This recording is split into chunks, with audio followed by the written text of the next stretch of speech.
Welcome to Oklahoma Gardening. We've got a very good show for you today as we learn more about juicy blackberries at a local you-pick farm. We wrap up our library series as we head to Tulsa to learn more about their seed library program. And then we make a stop in Bixby to visit with longtime vegetable producer Don Carmichael. Underwriting assistance for our program is provided by the Oklahoma Department of Agriculture, Food, and Forestry, helping to keep Oklahoma green and growing. So if you're looking for an easy, low-maintenance perennial,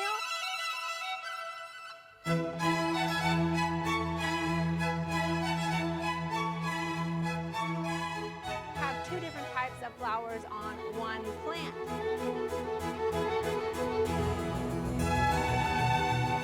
Capsaicinoids that gives the pepper its heat.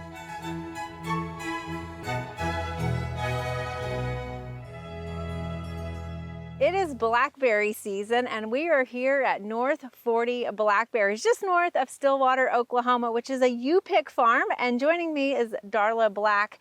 Darla, you guys started this amazing blackberry you-pick farm about 8 years ago, is that correct?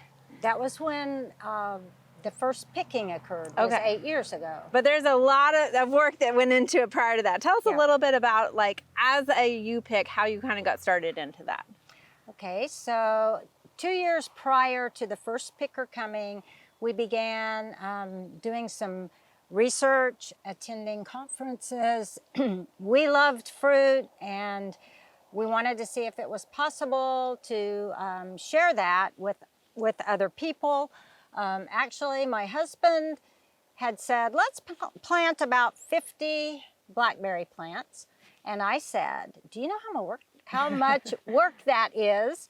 And I said, if we're going to go to all that trouble, let's just plant 500 and open a U-pick. And so today in 2023, we have 1,600 plants and we have a U-pick. Wow, it's beautiful out here. And so you started out doing research on cultivars and irrigation. Talk through a little bit about some of those maintenance things and how important those are for the success of your U-pick. So blackberries are biennial plants. Mm-hmm. So that means they have two different types of canes. So the canes with the fruit are the flora canes. Okay. These canes that are a little different in color and don't have fruit are the prima canes.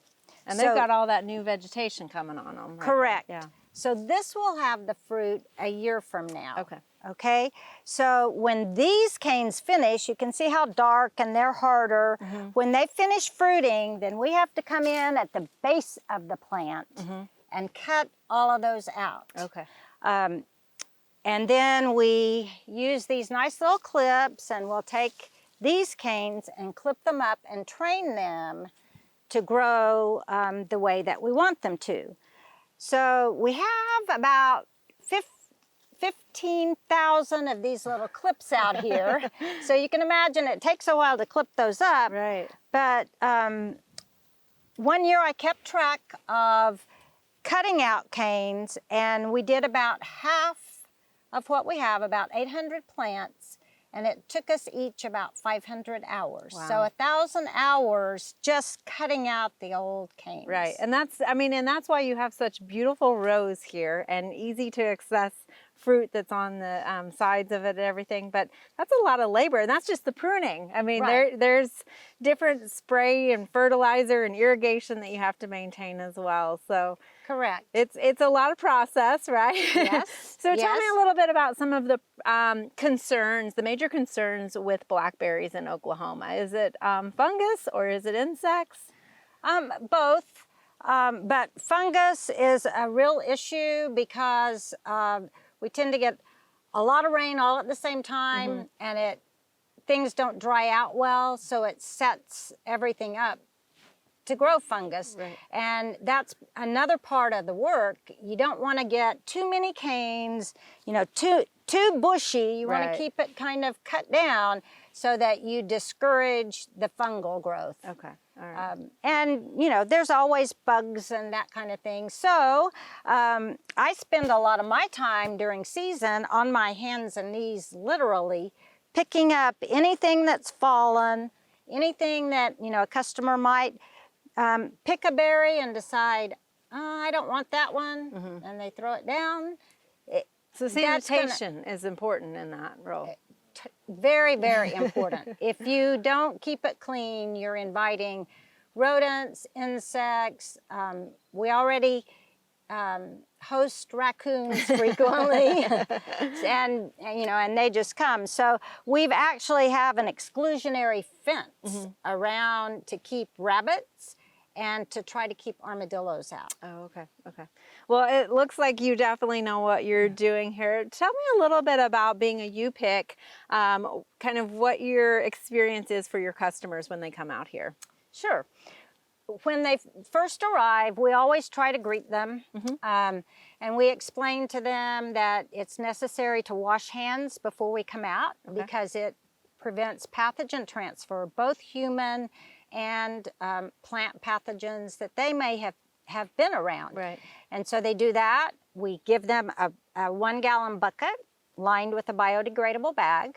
They bring it out and pick, and then they bring it back to us and we weigh it. And we're always happy to come out with them and show them what a ripe berry is. We explain that. Blackberries do not ripen once you pick them. So if you pick red ones, they're gonna taste like very tart, hard berries. Okay. And your season of picking, kind of tell me about that season and how you've got several cultivars to bridge that season as well. Right. So we go about 6 weeks. Okay. Starting the beginning of June. June, okay. Although that has been over the last 3 years getting later and later. Okay, yeah. So the second full week of June was when we started this year. Okay. And if we get very, very hot temperatures, we may not go 6 weeks, it may just be 4. Okay. And we have Natchez is the very first one that blooms, so you're gonna have your berries first there. But we have a number of cultivars that are successive. They may overlap a little bit, but they're successive in ripening so that we can lengthen the season. Okay. Can you tell me about some of those cultivars and how they differ as far as the actual fruit, either the size or the flavor? Sure. So Natchez is a favorite because it's a really huge berry. Okay. It's really juicy and good. It's early, great for jams and those kind of things. Osage comes on just at the end of Natchez. It has a much higher Brix unit or sugar content, and people really love to just eat those. They're good for cooking as well. They're good for any purpose, but people enjoy the sweeter ones. The newest varieties are Ponca and Caddo, and they both have a higher Brix unit. Okay. And then the very last one that we have is Apache, and it's also a very large berry with a very unique flavor. Blackberries are like, I tell people, like Granny Smith apple doesn't taste like a delicious apple. So here you get to experience what different blackberries taste like. Right. And some of these may have thorns, some don't have thorns, or are they all thornless, or all? These are all thornless because I picked a lot of thorn blackberries growing up. Yeah, I was gonna say, so if you don't want to go out into the wild, here's a safer way to go do it. Correct. And a much more enjoyable experience as well. You guys, I know, are part of agritourism, Oklahoma agritourism, and so how can people find more information about your U-Pick, as well as others that might be around the state? Sure. Agritourism has a wonderful site that tells about all kinds of fruit, not just blackberries, blueberries, peaches, the festivals that go on. And so I believe they have a Facebook page, but they also have a really nice web page. agritourism.com. I believe so, yeah. And they have done a lot in Oklahoma to help us. They've provided information that we give to people that come out and pick. And they've just been a support for our farm and many others. Well, Darla, thanks for sharing this information. And I would encourage anybody who is around the Stillwater area or make a day trip up here to North 40 Blackberries, because you guys have a lot ready to go this season. Thank you so much.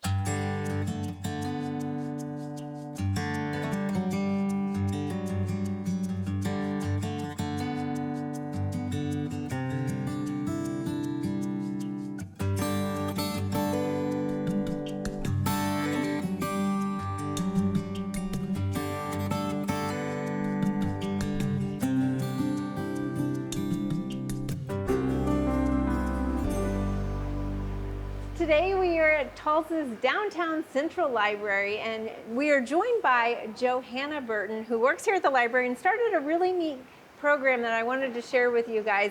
It is a seed library that you have here to offer. Yes. Tell us a little bit about that, how it got started. Well, it started in 2014. There was a news story about some libraries around the country starting to have seed libraries. And a lot of Tulsans heard the news story and they called us and told us, hey, you should do this. Okay, well, what is a seed library? Maybe we should start with that. Perfect, yeah. A seed library is a circulating collection of open pollinated and or heirloom seeds. Okay. So a seed bank is where you store genetic information, right? Like in Svalbard, where it's like a safe, you know? For safekeeping. Whereas a seed library, we circulate the seeds, and ideally, in fact, if you save the seeds that grow best in your yard, over a few generations, we can actually develop varieties that are uniquely suited to Tulsa, right, and to the very challenging growing conditions that we sometimes have here. Absolutely, and of course seeds don't last forever, so it's kind of beneficial that they get used and then they get brought back. So tell us a little bit about what selections you have, the variety that you offer here. Well, right now we have about between 200 and 300 varieties we've had this year. Okay. It comes and goes. We try to keep things as seasonal as possible. We try to definitely represent all of the things that do really well here in Tulsa. So I'm always on the lookout, for instance, for like hot weather spinach substitutes. Okay. Yeah. And we try to represent as many of the different food cultures as we have here in Tulsa. I try to make sure that there's Latinx seeds and there's Asian American seeds and seeds of different plants that make Tulsa such a welcoming and inclusive place. Right, yeah, because I mean, it might be something that I'm used to, but if you've moved here, it might not be something that you're used to. So. Exactly. Awesome. Exactly. Well, and going back to, it developed in 2014, and it was one of the first ones, right, to kind of get established, but there's a lot more now. Yes, now there are hundreds across the country.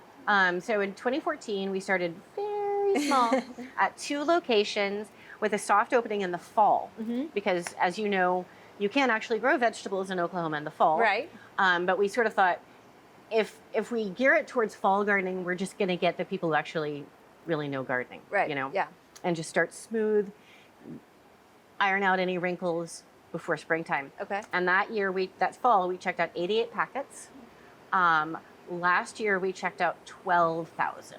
Oh my goodness, that's a lot of seeds that you're openly, freely giving out to people, basically. And seeds are getting expensive, so this is a really nice kind of reducing that barrier, allowing people to grow. Right? It is all about reducing barriers and access. Actually, our seed packets are not as large as most commercial seed packets. Okay. Most of the packets that you'd get at the hardware store are for like truck gardening, basically. And we're gearing these towards small urban gardens, and it's about variety. So you might just get, say,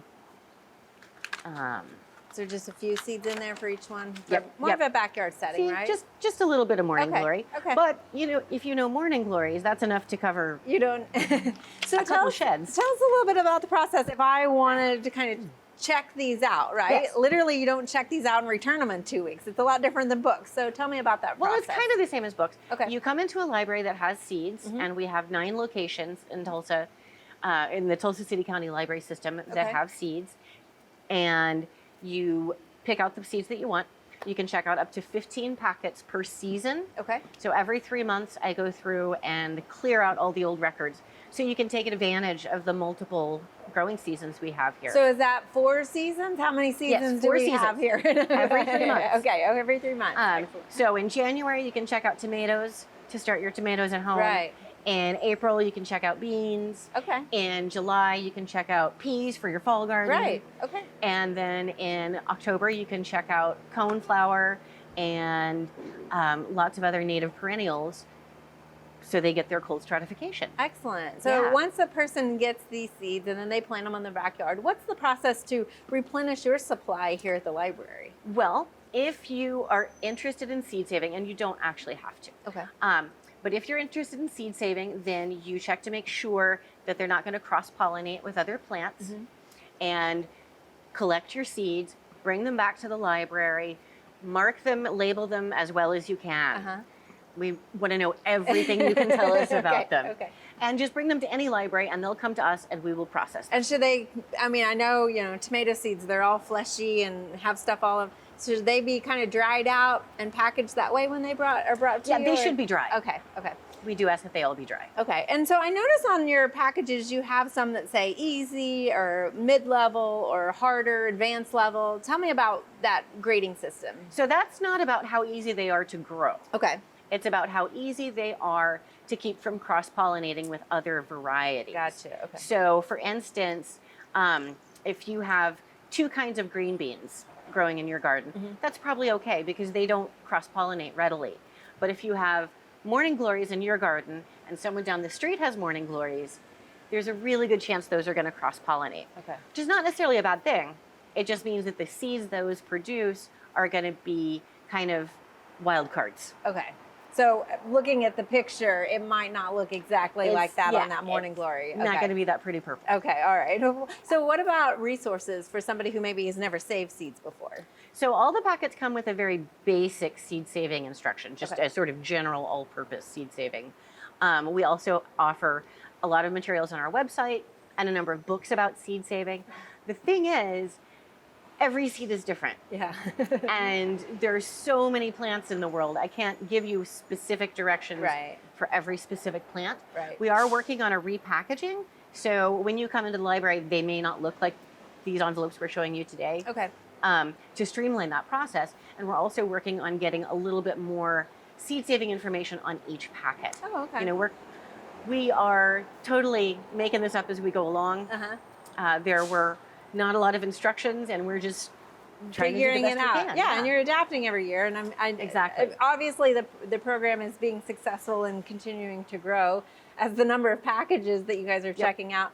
What if, I mean, we're in Oklahoma, right? We've all had a crop failure. If I check out some tomato seeds and then I'm not actually able to return tomato seeds, but I have, something else that maybe is really doing well, could I bring a substitute Absolutely. plant or? Absolutely, so long as it's open pollinated. Okay. We can't take hybrids. Right. Okay.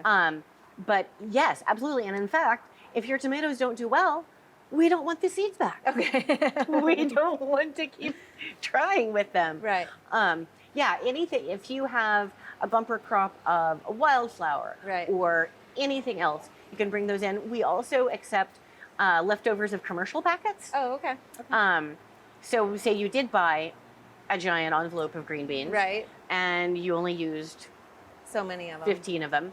You can donate those to the seed library. Okay, well, thank you so much for all of this information. And so you mentioned there's also a few other sites around here. Yes. And you're working on repackaging. Obviously, all this takes a lot of effort. So It does. Are you always seeking volunteers to help with this? Absolutely, absolutely. We would love to have any help if you want to be a part of this. The volunteer work that we're looking for requires absolutely no expertise. Okay. It involves using measuring spoons and opening baggies. Okay, and probably And labeling pouring. stuff, right? Not even Oh, okay. we'll get to labeling. But at this point, it's just scooping. Organizing. Just okay. scooping. And it's even written down like this is 1/16 of a teaspoon.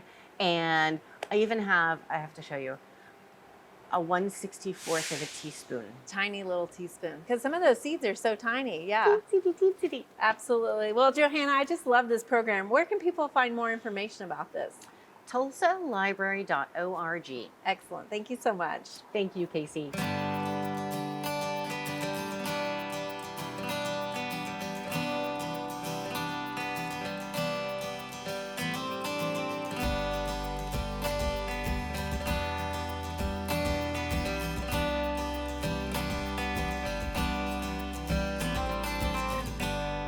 If you ever grew up in the Tulsa area, you know Bixby's the place to go to get your produce. And today we are here at Carmichael's Produce, and joining me is Don Carmichael.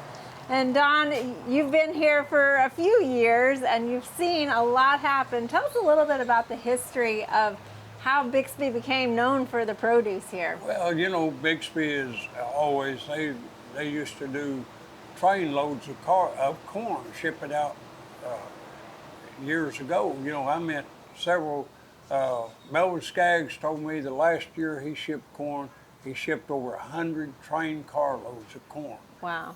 That's a lot of corn. What time period was that when that was happening? Oh, that would have been in the first middle of June. Okay, You okay. know, that's 40 years ago. 40 years Or ago, 50, yeah. Well, probably 60 years ago. Time gets away, doesn't Time it? flies when you're having fun. And so you guys have been here for how many years? 47. 47 years. And you still provide fresh produce. You've got customers coming in and out. Tell us a little bit about the product that you provide to people. Well, you know, first thing, we do garden plants and seed that people start in the spring planting their gardens, and then when their gardens all burn up and they have to buy produce from me anyway. Even everybody has to do it on occasion. I got to tell you, you got some beautiful tomatoes in there too. It's you know, if they want to raise a garden, and it's gardening around here is tough. Yeah. We've got different weather, we've got bugs. I mean, you know, it's everybody hollers organic gardening, but in Oklahoma it don't work good. It's difficult, yes. So tell us a little bit. Now, Bixby is known for its kind of sandy soils. You're right off of the river here. Is that sort of what's helped with all of this? Oh, you know, we've got some good sandy soil, but we've got some tight clay soil too. Okay. But most of it around the bottoms is pretty good. Okay. And y'all aren't just providing produce, you have a pumpkin patch. Can you tell us a little bit about that? We have a pumpkin patch, which we've been doing it probably 45 years, and we've got generations of kids that are coming to it. Yeah, yeah. So that opens, I assume, during the Halloween fall kind We of time? open the last week of September through the month of October. Okay, and there's a lot of events and activities there We for people? have lots of things to do, and of course, we're not like a lot of these pumpkin patches. We still don't charge to get in. Okay. And I think we do have the best one. We've got wagon rides, pony rides, camel rides, Right. all kinds of little baby pot-bellied pigs, and even a lot of the kids get to see the babies being born. And we're not that far from Tulsa. Like I grew up coming over from Sapulpa, and we always got a bushel of corn that we had to shuck and freeze for the year to have. And I know that I grew up coming over here as well, but really Tulsa's expanded, and you can't even tell the difference between Tulsa and Bixby. You know, we now. used to have just a single lane road out here, and but you know, the older people that done a lot of the canning and everything like that, well, they're gone. A lot of our older gardeners are gone. And so we try to help the young people plant their gardens, and maybe where they'll do it right. What do you think the customers still come to you for their produce versus some of the more modern stores? Well, most of them, like planting a garden, they want advice. Good or bad, I give it to them. Well, I heard one of the big things is you picking out watermelons. Tell me what the secret is. You know, most of the melons, it's kind of like this. If this field is good, they're usually 99% good. You know, if you find one, maybe they cut one a little green or something like that, but usually it's the varieties and, you know, but usually when they pick them, the guys that pick them know what they're doing, and they do a pretty good job. All right. Well, thank you so much for what you offer here to the people around this area. Thank you so much for sharing this with us. Well, thank you.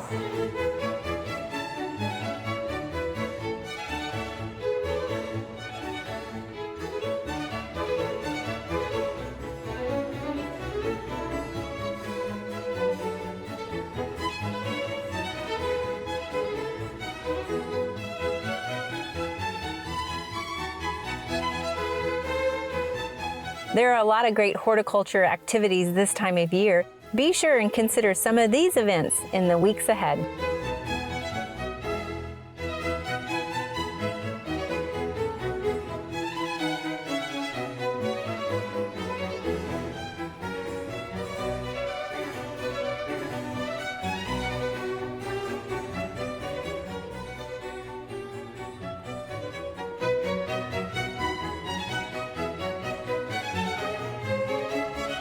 Join us next week on Oklahoma Gardening as we bring you a special event.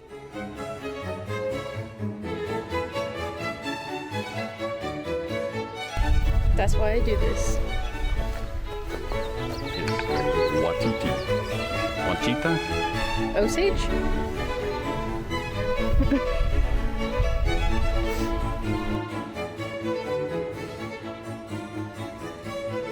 To find out more information about show topics as well as recipes, videos, articles, fact sheets, and other resources, including a directory of local extension offices, be sure to visit our website at oklahomagardening.okstate.edu. Join in on Facebook and Instagram. You can find this entire show and other recent shows as well as individual segments on our Oklahoma Gardening YouTube channel. Tune in to our OK Gardening Classics YouTube channel to watch segments from previous hosts. Oklahoma Gardening is produced by the Oklahoma Cooperative Extension Service as part of the Division of Agricultural Sciences and Natural Resources at Oklahoma State University. The Botanic Garden at OSU is home to our studio gardens, and we encourage you to come visit this beautiful Stillwater gem. We would like to thank our generous underwriter, the Oklahoma Department of Agriculture, Food, and Forestry. Additional support is also provided by Greenleaf Nursery and the Garden Debut Plants, the Oklahoma Horticulture Society, the Tulsa Garden Club, and the Tulsa Garden Center.